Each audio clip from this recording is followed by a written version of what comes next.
regal Enfield outlined and assembled this bike in India, for Indians, a couple of years prior, without any plans truly to send out it. Why trouble? India assumed control from China a year ago as the world's greatest bike advertise. Indians purchase something like 48,000 motos a day, which most likely incorporates bunches of bikes and mopeds, yet you get the photo, something like 17.7 million a year.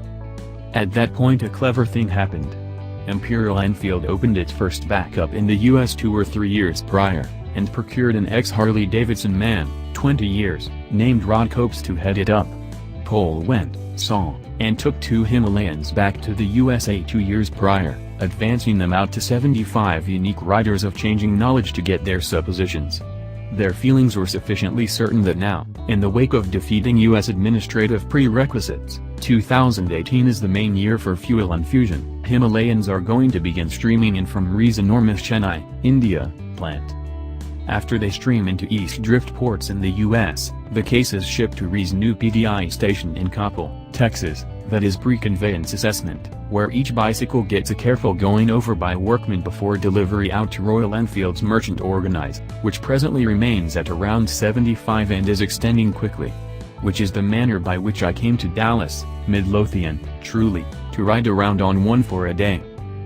That new 411cc single is the main new motor Royal Enfield has worked since 1955, when Re initially began turning out cruisers in India.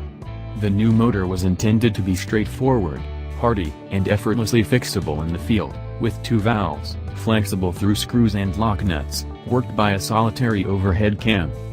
With under-square bore and stroke of 78mm by 86mm and a 9.5:1 pressure proportion, we're going for good mid-range torque more than inside and out strength.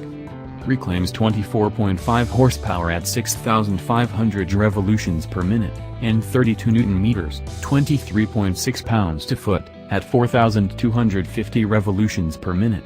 Air is what's keeping it cool, however there is an oil cooler also.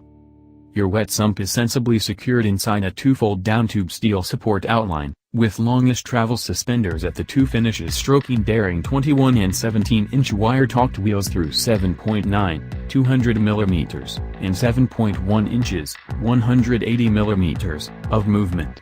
Everything looks very tough and pleasantly proportioned in the photographs, and seeing it in the metal just fortifies that, alongside the feeling that this present one's additionally little, light, and agreeable. An asserted wet weight of 421 pounds isn't awfully light.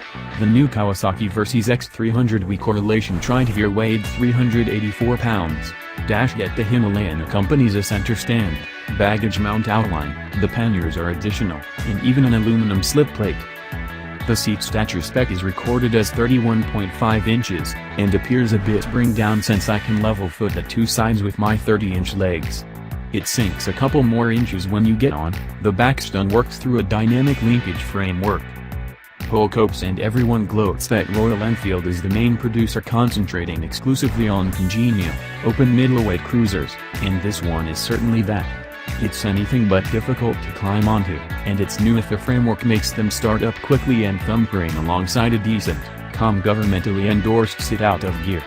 Dump the grip and away you go. The 5-speed gearbox isn't as smooth as the one in the 6-speed Versys X300 or the BMW G310Rs we tried a week ago. However, it's splendidly alright. I didn't miss a move throughout the day. The grip lever is sufficiently light, however none to favor slip help either. The dazzling Continental GT of 2 or 3 years prior was the principal bicycle reworked with the assistance of Harris Performance in the UK, an organization it now possesses, yet its magnificence wasn't sufficient to exceed its antiquated vibro-massager relic of a motor. No such probs with the new 411, a counterbalancer implies you can scarcely tell the little thumper is running at almost every RPM it's able to do. 4,500 revolutions per minute will get you around 60 miles per hour in top gear tooth, yet we're altogether done by 6,500 and a showed 80 miles per hour, which is somewhat baffling in the event that you intend to ride on the road much. Speeding up isn't the 410's solid suit, truly, however it's torquey enough in the mid-range to be a decent time, particularly off asphalt. Copes says what we have here are social contrasts. While Western riders need to think about strength numbers, in India they remain around and gloat about fuel productivity. The claim for this bicycle is around 70 miles per gallon. With its 4-gallon tank, that should give a lot of range for investigating the Himalayas, which is the thing that they say it was intended to do. The seat appears to be very profound welcoming, however my butt wasn't in it for over an hour on end, and the ride served up by the 41mm fork and single stun out back were shockingly comfortable over beat-down Texas cultivate streets for a $4,500 bike. 4 5 feet 8 inches me, the ergos are brilliant, and a solid purpose of all advert bicycles, with the standard fly screen obstructing a reasonable piece of wind blast. Controls and levers fall promptly to hand registered, however the hand levers are old-fashioned and non-flexible, one size fits all. Bring your own particular hand guards.